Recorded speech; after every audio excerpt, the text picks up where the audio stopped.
Hi everybody, I hope you're all doing really well. Back today to talk about my plans for reading in the autumn months. We're now into September and you may know if you've been watching my videos that my plan for August was that I was going to read down my entire physical TBR, which while I wasn't 100% successful on, I did pretty well. In fact, the only book that is remaining from that original TBR is this, A History of the Roman Empire in 21 Women by Emma Southon. By September the 1st, this was the only book that I still had to read. I'm currently 152 pages into this one and enjoying it so far, and I'm just gonna, give myself a little pat on the back. I wasn't sure how well I was gonna do with that challenge, but I am pretty much there. And I don't know if you ever get this, where if you've got a bigger TBR, having like a non-fiction history like this can feel a little bit daunting when it's alongside a lot of other books that you have to read, but just having this to read feels a lot more manageable, and I feel like I can actually take my time with it and kind of ponder over things, mull ideas in my head about what I'm reading, and yeah, I'm finding it a much more enjoyable experience to have a smaller TBR, which is something that I knew about already, but my book buying habits had just not meshed up with that. So there we go, this is the only pre-existing book. So I guess we can count this as technically being on my autumn TBR, but I am hoping to finish this week. Aside from that, the only other physical book that is on my TBR currently is one that I actually picked up in the supermarket. I came back from London, I saw it, it's a book that I had always been meaning to read, particularly since it's just come out into paperback, and it is What You Were Looking For Is in the Library by Michiko Aoyama. I remember seeing this last year in hardback during the very first London Booktuber meetup and thinking it looked really interesting, but because I had in the back of my mind the fact that eventually I did want to run down my TBR, I didn't know how high to prioritise this. But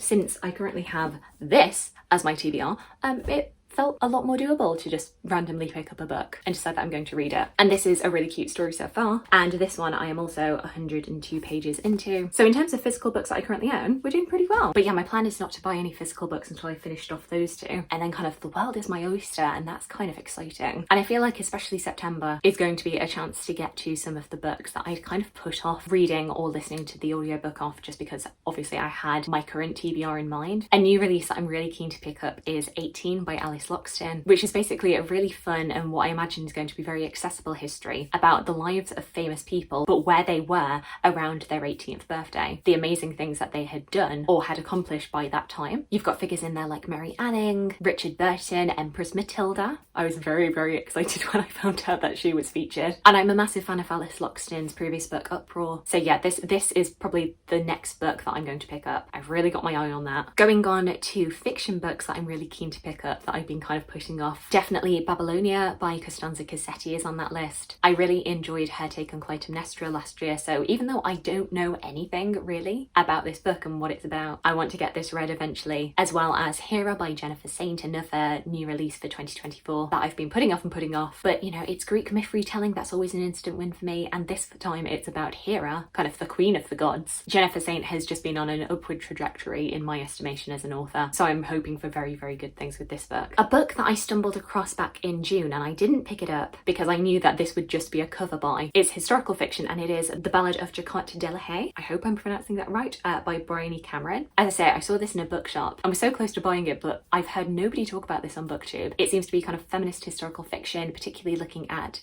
female pirates, which is not something that I would typically be drawn to, but once again, cover buy. A bit dangerous for me when it comes to historical fiction. A lot of the time cover buys can be bad for me because I end up not liking them, but there's something about this book that is kind of calling my name and really intriguing me. So if you do know anything about this book, please let me know if you recommend. There's also The Ornithologist Field Guide to Love by India Holton. You will know from previous reading this year that I blitzed through India Holton's Dangerous Damsel series. They are just very fun, very silly, kind of alternative histories with a bit of magic thrown in. I'm not typically a fantasy reader, but I really enjoyed just the tone of them and how silly they were. And so now that she has a new book out, I'm quite keen to pick that up as well. Has a bit of a rivals to lovers dynamic. I think this pair, who are both after the same rare bird, but obviously end up falling in love along the way. Another romance that I'm quite keen to pick up is Ashley Poston's new book, a novel love story about a book lover who, on the way to her book club retreat that she goes to every year, her car ends up breaking down and she somehow ends up being whisked off to her favourite magical world and trying to work out why she's there. But of course, along the way, you can imagine that romance blooms. I don't want to tread too much on the toes of my previous or upcoming anticipated releases videos. So in terms of like upcoming books, I'm going to kind of leave it at this one. But I think one I didn't mention in that video was Rewitched by Lucy Jane Wood. Generally, I am not one for witchy books, but obviously the fact that it is September, October, we're getting into the spooky season. I do always like to try and tip my hat to Halloween reading. And this book I know a lot of people are excited about because it's written by a fellow YouTuber and it looks very cute and cozy, and it's all about a 29-30-year-old witch who is having to rediscover her powers before they run out. And you know, somebody whose 30th birthday is just 6 months away, just over 6 months away. I feel like if I'm going to read it any year, it has to be this year. But yeah, that's all for the books that I definitely know that I want to read. Alongside this, obviously October, November are big times on BookTube. Not to say September isn't. I know there are lots of different September events like Tudortember, Shaketember, Shorty September, but I am kind of leaving those in the dust this month just because I want to focus on these books that I've been wanting to get to. But October obviously is Victober, in which those who participate on BookTube vow to read as many Victorian books as possible. It's also Halloween, so as I say, I'd like to get some spooky books in there, and I'm hoping for some good options this year. I didn't really participate in Victober last year and I was very sad to not. I always have it in the back of my mind, my goal to finally finish off all of the Bronte books that I haven't read. So for me, that is The Professor and Shirley I'm still to read, and then after that I have read all of the Bronte sisters' works. A book that would combine both Halloween and Victober is a book that was previously the Victober book of choice a couple of years ago, which was Elizabeth Gaskell's Gothic Tales. I'm a big Elizabeth Gaskell fan, so I'm already quite keen on the idea of reading this. I just didn't do it the Victober that it was actually set, but I would love to hear any thoughts you have on this. Also, this time last year I saw in the shops a poetry collection, one of the Everyman Little Pocket poems, which was Poems Bewitched and Haunted. And once again, this would just be a cover buy, but I feel like if I'm wanting something that is short and sweet, if I'm not wanting to dip into an entire novel, maybe seeing a poetry collection would be the little hint of Halloween that I'm craving. In terms of my TBR, I'm probably going to leave it there for now because even though autumn obviously includes November, I have in mind that I want to wait until Olive over at A Book Olive releases her non-fiction November prompts, because I always like to do a couple of non-fiction November videos tailored to the prompts that she sets. So yeah, just generally for November, expect non-fiction, maybe expect a little bit of early Christmas reading, because even though I'm not going into it now, I have a list of a lot of Christmassy books that I would like to read in December, which I'm not going to get into now because that's winter reading, but it is quite extensive, and so maybe I'm going to need to space out my Christmassy reading over November as well. But yeah, this is a very informal video, but just ideas of books that I would like to read in September, October, November. Please let me know if you've read any of the books that I've spoken to you about today. Alternatively, please let me know anything that you are really keen to read in autumn. I would love to hear from you.